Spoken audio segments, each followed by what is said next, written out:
பாட்டாளி மக்கள் கட்சியின் புதிய உறுப்பினர்கள் மற்றும் இருக்கின்ற உறுப்பினர்களுடைய அட்டையை புதுப்பித்தல் செய்ய வேண்டும் என நடைபெற்றுக் கொண்டிருக்கின்ற இந்த ஆலோசனை கூட்டத்திற்கு வரைய தந்து எனக்கு முன்பு பேசி அமர்ந்த பாட்டாளி மக்கள் கட்சியின் பொதுச் செயலாளர் மரியாதைக்குரிய திரு வடிவேல் ராவணன் அவர்களே, முன்னாள் மத்திய ரயில்வே துறை இணை அமைச்சர் கட்சியின் இணை பொதுச் செயலாளர் AK மூர்த்தி அவர்களே, பாட்டாளி கட்சியின் பொதுச் செயலாளர்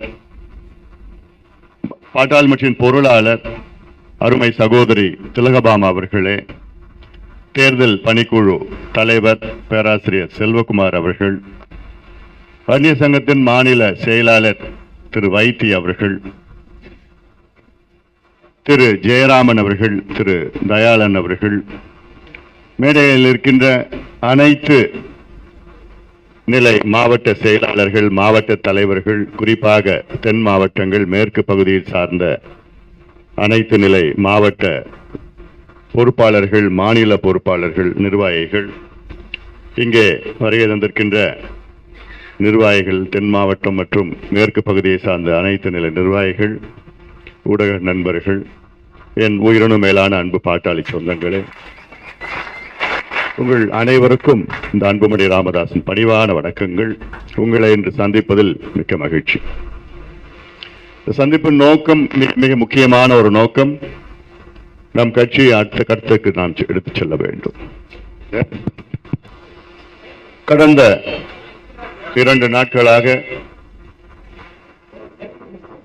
இந்த செயல் திட்டத்தை செயல்படுத்த வேண்டும் என அனைத்து மாவட்டங்களில் உள்ள நிர்வாகிகளை சந்தித்து வந்தேன். இன்று 3வது நாள் இந்த சந்திப்பு நடைபெற்றுக் கொண்டிருக்கிறது. நீங்களும் அதை பார்த்திருப்பீர்கள். என்ன செய்ய வேண்டும் என்று உங்களுக்கும் நிச்சயமாக தெரிந்திருக்கும்.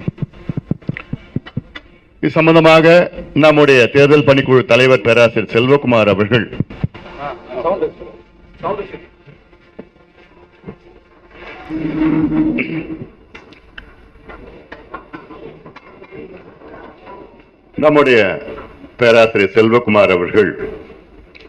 உங்களுக்கு தெளிவாக விளக்கி சொன்னார்கள். இதை நீங்கள் எப்படி செய்ய வேண்டும், பொதுக்குழு மாவட்ட அளவிலே போட வேண்டும், அதன் பிறகு ஒன்றிய அளவிலே பொதுக்குழுவை போட்டு நிர்வாகிகளிடம் இந்த அட்டையை கொடுத்து, அதில்லாமல் இன்னும் 2 ஃபார்ம் இருக்கிறது. 3 வேலை திட்டங்களை நீங்கள் செயல்படுத்த வேண்டும். புரிஞ்சிருக்கும்னு நினைக்கிறேன் உங்களுக்கு. 3 in 1. ஒன்று அட்டை. இதுதான் உறுப்பினர் அட்டை. புதிய அட்டை இது. இதுதான் முன்பக்கம், இது பின்பக்கம். பின்பக்கத்தில் எழுதிக்கிறது உங்களுடைய விலாசம், பெயர், விலாசம், ரத்த வகை எல்லாமே போட்டு எழுதுறது. இது அந்த கார்ட்லெஸ் இதெல்லாம் மற்ற எல்லாம் ஏதாவது ஒன்று மட்டும் கூட இதெல்லாம் ஆஃப் பண்ணி, மற்ற எல்லாம் ஆஃப் பண்ணி கார்ட்லெஸ் கூட.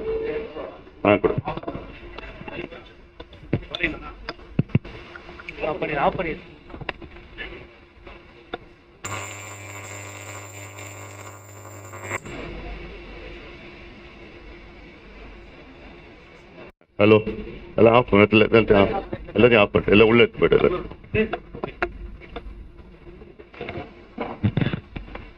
இதுதான் நம்முடைய புதிய அட்டையுடைய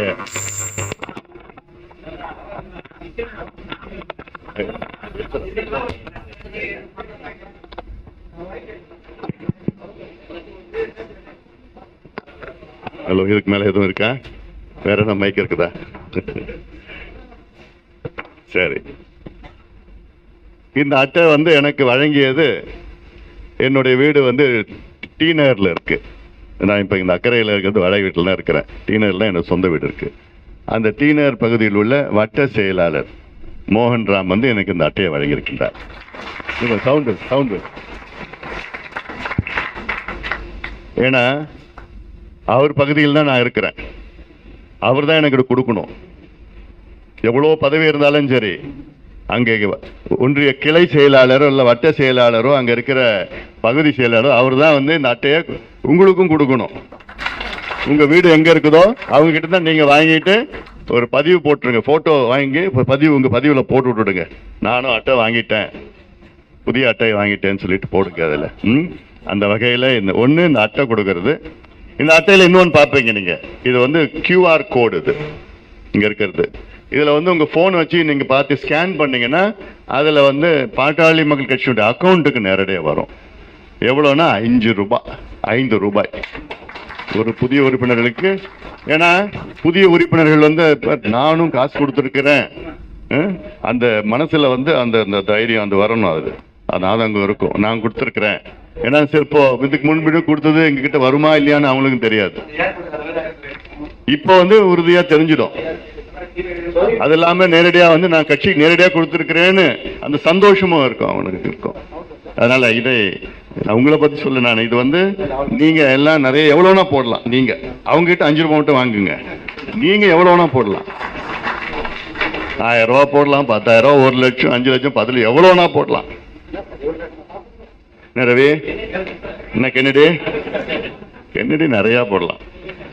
சண்முகம் நிறைய ஏகப்பட்டு வச்சிருக்காப்புல. அதனால இது அட்டை ஒரு பக்கம். அடுத்தது வந்து இது வந்து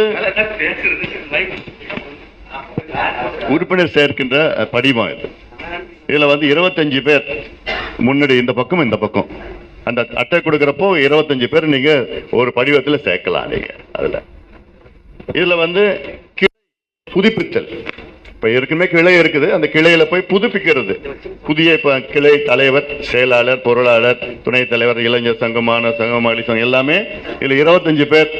அங்க உங்க பகுதியில் அந்த கிளை அந்த மாதிரி சில பேர் 10 பேர் இருந்தாலும் சரி, 15 பேர் இருந்தாலும் சரி, அதெல்லாம் பண்ணி இதுல நீங்க ஒரு ஜெராக்ஸ் எடுத்துட்டு எனக்கு வந்து இது ஒரிஜினல் என்ன கொடுக்கணும். எனக்கு கிளை புதுப்பித்தல். அடுத்தது வந்து தேர்தலுக்காக வாக்குச்சாவடி முகவர்கள், பூத் ஏஜென்ட், இது 10 பேர். இதை வந்து இந்த கிளையில 25 பேர் இருக்காங்கல்ல, அதுலயே நீங்க 10 பேர் போடணும். அதுல வந்து கிளை செயலாளர், தலைவர் தான் பூத் ஏஜென்ட் மெயின். அதுக்கப்புறம் 8 பேர் நல்லா அங்க இருக்கிறவங்க, வேலை செய்யறவங்க. இதை நீங்க அவசியமா பண்ணணும். எனக்கு 3 வாரத்துல பண்ணணும். உங்களுக்கு நான் 4 வாரம் தரேன்.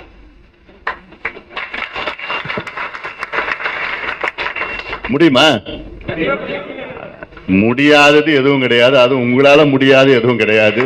ஏன்னா இங்க வடக்கு பகுதியில் வந்து ஏதோ வருவாங்க, கும்பலா போவாங்க எல்லாம் இருக்கு. ஆனா நீங்க ஒத்தையா நீங்க போய் அங்க ஒத்தையில போற சிங்கம் மாதிரி நீங்க எல்லாம், அது மட்டும் ஒத்தனா நான் சொல்றது வந்து அங்கங்க ஒருத்தருக்கும் தனி ஒரு வீரம் இருக்குது. எனக்கு எல்லாம் தெரியுது. எனக்கு அடிக்கடி நான் வரத்தப்ப பாக்குறேன். நான் அதுல நீங்க வேகமா நீங்க செயல் பண்ணணும்.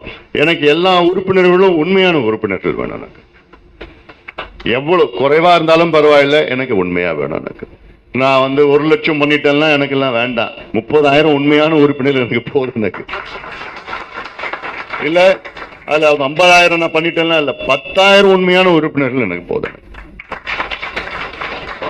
அவங்களுக்கு இப்போதைக்கு இந்த பேப்பர்னா இது நல்ல பேப்பர். அடுத்தது நான் வந்து டிஜிட்டல் கார்டெல்லாம் கொடுக்க போறேன். இப்பயும் சொன்னாங்க, நீங்க இந்த டிஜிட்டல் கார்டு கொடுத்துடலாமே, ஆன்லைன்ல பண்ணிடலாமே, மிஸ்டு கால் உறுப்பினர்லாம் பண்ணலாமே. அதெல்லாம் எதுவும் வேண்டாம். எனக்கு நேரடியா நீங்கள் அங்கே போய் அந்த தம்பியையோ தங்கையையோ சந்தித்து இது மாதிரி அண்ணன் அன்புமணி அனுப்பிச்சிருக்கிறாரு, நீங்க சேருங்க அப்படின்னு சொல்லி நல்லா சொல்லி நிச்சயமா சேருவாங்க. அதுதான் நமக்கு வேணும். ஏன்னா நானும் வந்து தொடர்ந்து தென் மாவட்டங்களில் வந்துட்டு தான் இருக்கிறேன். ஒவ்வொரு முறையும் நான் சொல்றேன், எனக்கு நீங்க அந்த உறுப்பினர்கள் சேருங்க, கட்சியை பலப்படுத்துங்க. எனக்கு ஒரு குறைந்தது 5 சட்டமன்ற உறுப்பினர்கள் தென் பகுதியிலையும் மேற்கு பகுதியிலையும் ஒரு 2 சட்டமன்ற உறுப்பினர்கள் எனக்கு வேணும். வெற்றி பெறணும். நிக்கிறது பிரச்சனை கிடையாது, வெற்றி பெறணும் எனக்கு சட்டமன்றம். அது மட்டும் இல்ல, அதில் உள்ள உள்ளாட்சி பிரதிநிதிகள் எவ்வளோ வாய்ப்புகள் இருக்கு. வார்டுல இருந்து, சேர்மன்ல இருந்து, ஒன்றிய சேர்மன்ல இருந்து, மாவட்ட சேர்மன் எல்லாம் நிறைய இருக்குது. அதெல்லாம் அவசியமாக இதுதான் இந்த வேலையை நீங்க பண்றீங்கல்ல, இதுதான் அடித்தளம். அடுத்து நம்ம கொண்டு போறோம். அடுத்தடுத்து உங்களுக்கு வேலை திட்டங்கள் நம்ம கொடுக்க போறேன். அடுத்து இந்த ஒரு 3-4 வாரங்களுக்கு இந்த வேலை திட்டம். அதன் பிறகு நம்முடைய தமிழ்நாட்டில் சாதிவாரி கணக்கெடுப்பு நடத்துவதற்கு அதற்கு இன்னொரு வேலை திட்டம் உங்களுக்கு இருக்கு. அது என்னன்னு நம்ம சொல்ல போறோம் நம்ம. ஏன்னா இன்னைக்கு தமிழக அரசு சமூக நீதினா என்னன்னு தெரியாம இருக்கிற தமிழக அரசு, அதே வேளையில சமூக நீதியில PhD நம்ம படிச்சிருக்கிறோம். நம்முடைய இனமான காவலர் சமூக நீதி போராளி மருத்துவர் ஐயா அவர்கள் இன்னைக்கு சமூக நீதினா இந்தியாவிலே அவர் தான். அவருடைய வழிகாட்டுதல், அவருடைய கொள்கையை நம்ம கடைபிடித்து, மருத்துவர் ஐயாவுடைய கொள்கைனா என்ன? சமூக நீதி, சமத்துவம், சனநாயகம். இதை கடைபிடித்து நாம் முன்னேறுவோம். அடுத்த கட்டத்துக்கு நம்ம செல்லணும். பாட்டாளி கட்சி என்ன, எதுக்காக நம்ம கட்சி தொடங்கணும்? இவங்க ஆட்சிக்கு வரணும், அவங்க ஆட்சிக்கு வரணும், நம்ம தொடங்கணும். நம்ம ஆட்சிக்கு வரணும். அதான் நம்முடைய இலக்கு. நம்முடைய இலக்கு தமிழ்நாட்டின் முன்னேற்றம். அதான் நம்முடைய இலக்கு. அதாவது பிரைமரி முக்கியமான இலக்கு அதுதான், அடிமட்ட இலக்கு. அதுல எப்படி வருவோம், எப்படி தமிழ்நாட்டை முன்னேற்றுவோம்? ஆட்சி அதிகாரம் இருந்தால் தான். நம்ம பொதுச் செயலாளர் சொன்னார்ல, எத்தனை பேர்கிட்ட போய் கேட்டுட்டு இருக்க போறோம்? ஐயா எங்களுக்கு இடஒதுக்கீடு கொடுங்க, கணக்கெடுப்பு நடத்துங்க. எவ்வளவு சமுதாயங்கள் பின்தங்கிய நிலையில் இருக்கு, எந்தெந்த சமுதாயம் இருக்குன்னு பின்தங்கிய நிலையில் இருக்குன்னு யாருக்கும் தெரியாது. இது ஏதோ வன்னியர்களுக்கு மட்டும் கிடையாது. எவ்வளவு சமுதாயங்கள் தமிழ்நாட்டில் இருக்கு. 377 சமுதாயங்கள் தமிழ்நாட்டில் இடஒதுக்கீடு அனுபவித்துக் கொண்டிருக்கிறது. 377 சமுதாயங்கள். ஆனா அந்த 377 சமுதாயங்களோட நிலை தெரியுமா? இதுல யாருக்கு கிடைக்குது, யாருக்கு கிடைக்கலன்னு தெரியுமா? இல்ல. எப்படி தெரியும்? அதுல சாதிவாரி கணக்கெடுப்பு நடத்தினாதான் தெரியும், சர்வே தான் தெரியும். மத்திய அரசு செய்கிற சென்சஸ் கூட தெரியாது. அதுல தமிழ்நாட்டில் செய்கின்ற சர்வேல தான் எந்த சமுதாயத்துக்கு கிடைக்கல, எது கிடைக்குதுன்னு நமக்கு தெரியும். இதெல்லாம் நம்ம செயல்படுத்த போறோம். நம்ம அதுக்கு அது ஒரு திட்டம் இருக்குது. அதன் பிறகு இன்னொன்று, நம்முடைய தமிழக மக்களுடைய உரிமைகளை மீட்டெடுக்கின்ற ஒரு பயணம், ஒரு நடைபயணத்தை நான் மேற்கொள்ள இருக்கிறேன். எல்லா பகுதியிலும் நான் வரப்போறேன். தமிழ்நாட்டில் எல்லா பகுதியிலும் வரப்போறேன். நான் எல்லாம் நம்ம முக்கியமான கோரிக்கைகள்லாம் வலியுறுத்தி மக்களுடைய விழிப்புணர்வு ஏற்படுத்தி வரப்போறோம். நான் இதெல்லாம் நிறைய அடுத்தடுத்து நம்ம பார்க்க போறோம். நம்ம செயல் திட்டம் நாம் போனோம். ஆனால் எல்லாத்தோட அடித்தளம் எது? அடுத்த 3 வாரத்தில் நீங்க செய்யறது தான். நீ செய்யறது தான், உறுப்பினர் சேர்க்கறது தான் அது அடித்தளம். ஏன்னா நம்ம வருகின்ற 2026 தமிழ்நாட்டில் கூட்டணி ஆட்சி நடக்கும். பாட்டாளி கட்சி அங்கமா இருக்கின்ற கூட்டணி ஆட்சி நடக்கும் தமிழ்நாட்டில். அதன் பிறகு அடுத்த கட்டத்தில் நம்ம ஆட்சி. அதான் இவங்ககிட்ட போய் கேட்டுட்டு, இவங்க கிட்ட போயிட்டு இந்த கணக்கெடுப்பு நடத்துங்க, இடஒதுக்கீடு பண்ணுங்க, இந்த மின்னீர் திட்டங்களை கொடுங்க, தடுப்பணைகளை கட்டுங்க. இதுதான் அடித்தளம். தடுப்பணைகளை கட்டுங்கயா. மழை இன்னும் கொஞ்ச நாள்ல வராது. இப்ப ஏதோ கொஞ்சம் பெஞ்சிட்டு இருக்குது. காலநிலை மாற்றம், பருவநிலை மாற்றத்தினால இன்னைக்கு இப்ப கொஞ்சம் இன்னொரு 2-3 வருஷம் 5 ஆண்டுகள் மழை பெய்யும்.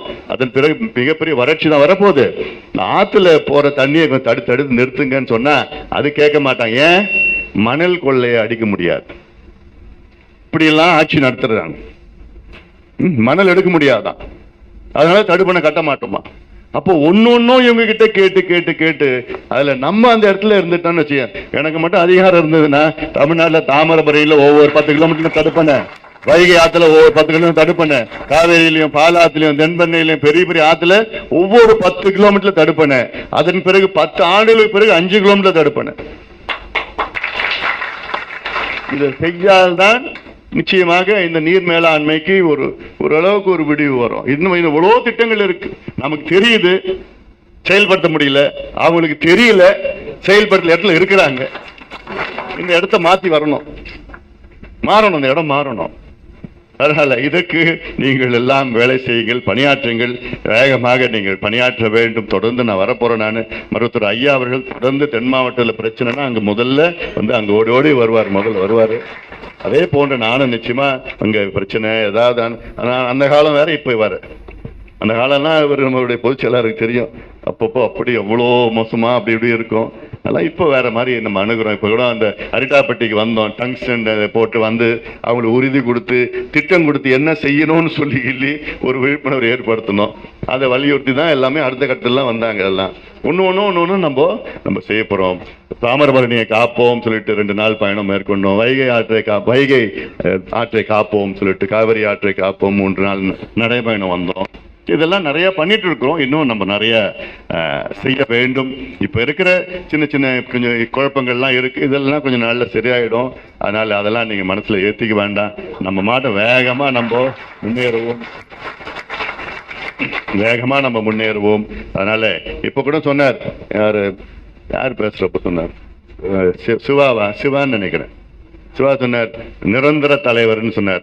நிரந்தரம் யாருக்கும் கிடையாது. இது நம்ம கட்சி ஜனநாயக கட்சி. நம்ம கட்சி ஜனநாயக கட்சி. பொதுக்குழு முடிவு பண்ணணும். பொதுக்குழுவால் யார் தேர்வு பண்றாங்களோ அவங்க தான் பதவியில் இருப்பாங்க, பொறுப்புல இருப்பாங்க. அதிகாரம் அவங்க தான், லெட்டர் கொடுக்குற அதிகாரம் அவங்க தான், தேர்தல் நானே அவங்களுக்கு தான் அங்கீகாரம் பண்ணியிருக்குது. இது இல்லாம யாரும் நிரந்தரமா இவங்க இருப்பாங்க அவங்க இருப்பாங்க. நான் இன்னைக்கு நீங்க என்ன தேர்வு பண்ணிருக்கிறீங்க, அவ்வளவுதான். அதனால அந்த வகையில் ஆனா என் மனசுல நான் உங்களோட சேர்ந்து ஒரு தொண்டனா தான் நான் செயல்பட்டு இருக்கிறேன். யாரும் அடிபணிந்தவர்கள் கிடையாது. நீங்க எனக்கு அடிபணிந்தவர்கள் கிடையாது. நீங்க என்னுடைய சக தோழர்கள். அப்படிதான் ஒரு இயக்கத்தை அடுத்த கட்டத்துக்கு கொண்டு போக முடியும், வளர்க்க முடியும். அதான் என் மனசுல இருக்குது. அல்ல நான் பெரியவன் நீ பெரியவன் அப்படிலாம் மனசுல இருக்கக்கூடாது. இல்லை, என் மனசுல அப்படிலாம் இல்லை. நம்ம எல்லாம் ஒன்னா சேரணும். ஒன்னா எல்லாமே நம்ம ஒரு சகோதரர்கள் தான். எங்கேருந்து வந்தாலும் நீங்கள் கன்னியாகுமரியிலிருந்து வந்தாலும் சரி, இல்லை விழுப்புரம் மாவட்டத்தில் வந்தாலும் எல்லாமே நீங்கள் சகோதரர்கள் தான். அதனால் அந்த வகையில் நம்ம பார்க்குறோம். பாட்டாளி கட்சி எல்லா சமுதாயத்திற்கும் சார்ந்த கட்சி, எல்லா மதத்திற்கும் சார்ந்த கட்சி அது. ஆனால் நம்முடைய அடித்தளமே அதுதான். கட்சியில் நம்ம பார்த்தா இப்போ நம்ம ஒரு 2 பொதுச் செயலாளரும் சரி பொருளாளரும் தென் மாவட்டத்திலேருந்து வந்திருக்கிறாங்க. இது எந்த கட்சியிலையும் இருக்குது, அது போய் இருக்கா? நம்ம கட்சியில் இருக்குது அதில்லை. அதனால இதையெல்லாம் மக்களிடம் எடுத்து சொல்லி நம்முடைய கடந்த கால நம்ம என்னென்ன செஞ்சிருக்கிறோம், இனி நம்ம என்ன செய்ய போறோம், தெளிவா நம்ம கருத்து இருக்கு, நம்முடைய கொள்கை இருக்கிறது. அதனால அந்த வகையிலே நீங்க நல்லா வேகமா பண்ணுங்க, தைரியமா பண்ணுங்க. நான் இருக்கிறேன். உங்களுக்கு ஏதாவது இருந்ததுன்னா நான் இருக்கிறேன். என்னை பத்தி தெரிஞ்சிருக்க உங்களுக்கு எந்த பிரச்சனையும் இல்லாம நான் பார்த்துப்பேன். கட்சிக்கு உள்ளேயும் சரி வெளியிலையும் சரி நான் இருக்கிறேன். நான் ஏன்னா இப்ப நல்ல ஒரு கடந்த ஒரு 3-4 நல்ல நமக்கு ஒரு குழு நல்ல டீம் அமைஞ்சிருக்குது. நான் இப்ப இந்த மாநாடு பத்தி பேசியிருந்தாங்க, பொருளாளர் பேசியிருந்தாங்க. நான் இல்ல அவங்க பேசல, நானும் பேசியிருப்பேன் அடுத்தது. ஏன்னா அவ்வளோ வாகனங்கள் தென் மாவட்டத்திலிருந்து வந்தது. அவ்வளோ வாகனங்கள். ரவி ஓம்பகுதியிலையும் ரமேஷ் மேற்கு பகுதியிலிருந்து வந்தது. ஆனா தென் மாவட்டத்தில் இன்னும் அதிக அளவில் எனக்கே நான் ஆச்சரியம், என்னடா இவ்வளோ வாகனங்கள் இவ்வளோ வண்டி வந்துட்டு இருக்கு, எனக்கே ஒரு ஆச்சரியம் வந்தது. அவ்வளோ ஏன்னா திட்டமிட்டு அவ்வளோ பண்ணிட்டு இருந்தாங்க. எல்லாம் வந்திருக்கு. கன்னியாகுமரியில், தென்காசியிலிருந்து, திருநெல்வேலி, தூத்துக்குடியில் எல்லாம் அங்கேருந்து இன்றைக்கு நான் எல்லா மாவட்டம் சொல்ல வேண்டாம், அப்புறம் நான் இந்த மாவட்டம் சொல்லலைன்னு வச்சுக்க போறீங்க. எல்லாத்துலேயும் வந்திருந்தாங்க மாவட்டம் அவ்வளோ ஆர்வமா அங்கே மாநாட்டில் பங்கெடுப்பு. அந்த மாநாடு ஏதோ வன்னியர் மாநாடு கிடையாது, இது சமூக நீதி மாநாடு, சமூக நீதிக்காக நடத்த மாநாடு. இப்ப ஏதாவது ஒரு கூட்டம் கூடுறோம், ஒரு பொதுக்கூட்டம் 2000-3000 பேர் கூட்டம் போட்டுட்டு ஒரு கோரிக்கை வச்சேன்னா அரசாங்கத்தில் அந்த கோரிக்கை கூட போகாது. ஆனா கிட்டத்தட்ட 15 லட்சம் பேர் அங்க கூடி செய்யுங்க. தமிழ்நாட்டில் சாதிவாரி கணக்கெடுப்பு நடத்துங்க. எல்லா சமுதாயத்திற்கும் அவர்களுடைய சமூக பின்தங்கிய நிலை, மக்கள் தொகைக்கு ஏற்ப இடஒதுக்கீடு எல்லா சமுதாயத்துக்கும் கொடுங்க. பட்டியலின மக்களுக்கு கூடுதலாக 2 விழுக்காடு அதிகப்படுத்துங்க. இந்த உச்சவரம்பை 50 விழுக்காடு உச்சவரம்பை அதை நீக்குங்க. இப்படிலாம் எவ்வளோ சமூக நீதி பிரச்சனைகள்லாம் எடுத்து அந்த மாநாட்டில் பேசியிருக்கிறோம். இவ்வளவு பேசியும் தமிழ்நாடு அரசு செவிடா இருக்கு.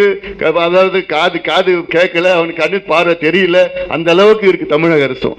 அது தெரிஞ்சும் வேணுமே, அதாவது தூங்குறவங்களை எழுப்பலாம், தூங்குறமா நடிக்கணும், எழுப்ப முடியாது. முதலமைச்சர் அந்த நிலையில் தான் இருக்கிறாரு. இப்போ தெரியுதும் இருக்கு, இதெல்லாம் இருக்குது, பண்ணலாம். சாதாரணமா ஒரு 2 மாதத்துல பண்ணிட்டு போயிடலாம், கணக்கெடுப்பு நடத்திடலாம். ஆனா அதெல்லாம் அவருக்கு வேண்டாம், விருப்பம் இல்லை அவருக்கு. தெலுங்கானாவில் நடத்திட்டாங்க, ஆந்திராவில் நடத்திட்டு இருக்காங்க, கர்நாடகாவில் முடிச்சுட்டாங்க, பீகாரில் முடிச்சுட்டாங்க, ஒரிசாவில் நடத்திட்டு இருக்காங்க, ஜார்க்கண்டில் இவ்வளோ மாநிலங்கள் நடத்திட்டு இருக்கிறாங்க. அதனால் இதெல்லாம் எங்கள் மனதிலே வையுங்கள். வேகமாக இந்த செயல் திட்டங்களை செயல்படுத்துங்கள். நான் ஒவ்வொரு பகுதிக்கும் நான் வரப்போகிறேன். நான் அது மட்டும் இல்லை, இடையில எந்த பிரச்சனை இருந்தாலும், அங்கே பொது பிரச்சனை, ஊர் பிரச்சனை, உங்களுக்கு பிரச்சனை ஏதாவது இருந்தாலும் நான் இருக்கிறேன். நான் வருவேன், நான் பார்த்துப்பேன், எனக்கு தெரியும். அந்த வேகமாக நாம் அணுகுவோம், முன்னேறுவோம். நாம் எல்லோரும் சேர்ந்து நாம் ஒற்றுமையாக நாம் பாடுபடுவோம், முன்னேறுவோம். நம்முடைய இலக்கு தமிழ்நாட்டினுடைய வளர்ச்சி. அதை எப்படி நாம் அந்த வளர்ச்சியை அடைவோம் என்றால், நம் ஆட்சி அதிகாரம் நமக்கு வேண்டும். பாட்டாளி மக்கள் கட்சி தமிழ்நாட்டின் ஆளும் கட்சியாக வர வேண்டும், வர வைப்போம். அதுவரை நாம் போராடி கொண்டு நாம் முன்னேறுவோம், நாம் உழைப்போம். நன்றி.